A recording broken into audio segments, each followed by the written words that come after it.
Mudawat na og cashless payment ang mga vendor sa public market sa Samal Island sa paglusad sa Paleng QRPH. Ang detalye sa report ni Argil Relator.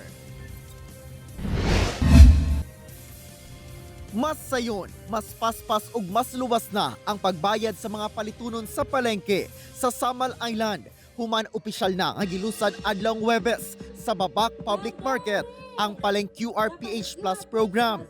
Pinaagi niini, mahimo na nga mudawat og cashless payment ang mga negosyante gamit ang usa ka standardized QR code nga ma-access pinaagi sa mobile banking applications ug e-wallets.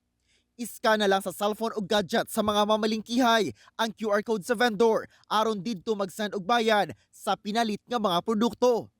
Ang Paleng QRPH Plus usa ka hiniusang inisyatibo sa Bangko Sentral ng Pilipinas o Department of the Interior and Local Government nga nagtinguha sa pagpalambo sa paggamit og digital payments sa mga market vendor, negosyante ug mga transport operator.